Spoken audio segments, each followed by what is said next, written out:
Hello happy souls. இன்றைக்கி என்ன video பார்க்க போகிறோம் அப்படின்னா, இன்றைக்கி எந்த ரெசிபி வீடியோஸும் ஆட் பண்ணலை. இந்த வீடியோ வந்து பார்த்திங்கன்னா, ஸ்கூல் லீவ் விட்டப்போ பசங்களை கூட்டிகிட்டு எங்கள் சின்ன மாமியார் வீட்டுக்கு போயிருந்தோம்.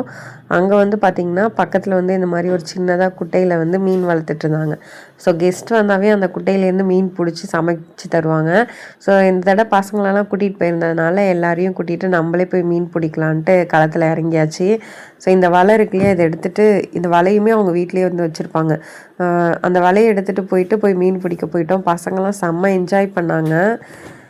பாருங்கள், நிறைய மீன் மாட்டுனுச்சு. ஒரு 2-3 தடவை தான் வந்து வலை போட்டிருப்போம். ஸோ வீட்டுக்கு தேவையான எல்லா மீனையும் பிடிச்சிட்டு பசங்களாம் செம்ம என்ஜாய்மெண்ட்டுங்க. இந்த மாதிரி மீன் பிடிக்கிறதுலாம் அவங்க பார்த்ததே இல்லையா. ஸோ ஃபஸ்ட் டைமாக வந்து பசங்களுமே தண்ணியில் இறங்கிட்டாங்க. அந்தளவுக்கு இது ஆழம் கிடையாது. ஸோ சின்ன குட்டைங்கிறதுனால பசங்களாம் வலையெல்லாம் பிடிச்சி சூப்பராக மீனும் பிடிச்சாச்சு. ஸோ இந்த மாதிரி மீன் பிடிக்கிறதெல்லாம் நீங்கள் பண்ணியிருக்கீங்களா அப்படின்னு கமெண்ட்டில் சொல்லுங்கள். ஸோ நாங்களுமே வந்து ஃபர்ஸ்ட் டைம் வந்து இதை கிட்டக்க வந்து போய் பார்த்துருந்தோம். பசங்களுக்கெலாம் ஒரே எக்ஸைட்மெண்ட் இதை பார்த்த உடனேயே. ஸோ எவ்வளோ மீன் மாட்டியிருக்கு பாருங்கள் அப்படின்னு சொல்லிட்டு எல்லாருமே பாருங்கள் ட்ரெஸ்ஸை கட்டிட்டு குட்டையில் இறங்கியாச்சு பசங்க எல்லாருமே. ஸோ ஒவ்வொரு தடையும் வந்து வலையிலேருந்து மீனை பிடிச்சி போட்டுட்ருந்தோம். அதுக்கப்புறம் லாஸ்ட்டாக நிறைய மீன் மாட்டிட்டுன்னு சொல்லிட்டு தேவையான மீனை மட்டும் எடுத்துகிட்டு பாக்கி மீனை அதே குட்டையிலே வந்து விட்டுட்டு வந்துட்டோம். ஸோ மீனை பாருங்கள் நிறைய மீன் பிடிச்சாச்சு. இது எல்லாத்தையும் எடுத்துகிட்டு அங்கே பக்கத்தில் வந்து போர் செட் இருந்துச்சு. ஸோ அங்கே போயிட்டு எல்லாத்தையும் நல்லா கழுவி வீட்டுக்கு எடுத்துகிட்டு போயிடலான்னு சொல்லிட்டு அங்கே போயிட்டோம்.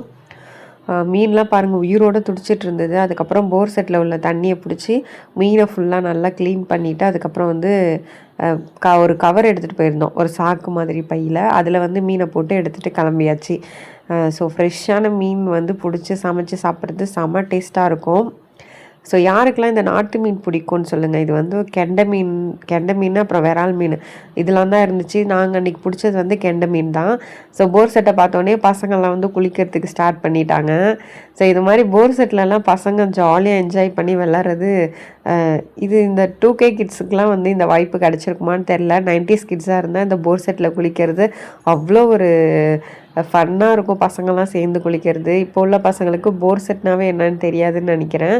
ஸோ இந்த வீடியோ பிடிச்சிருந்துச்சுன்னா லைக் பண்ணிவிட்டு உங்கள் ஃப்ரெண்ட்ஸ் அண்ட் ஃபேமிலிக்கு ஷேர் பண்ணி விடுங்க.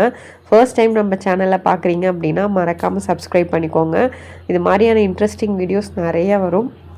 இந்த வீடியோ பிடிச்சிருந்துச்சுன்னா லைக் பண்ணிக்கோங்க. நெக்ஸ்ட் வீடியோவில் பார்க்கலாம். பாய்.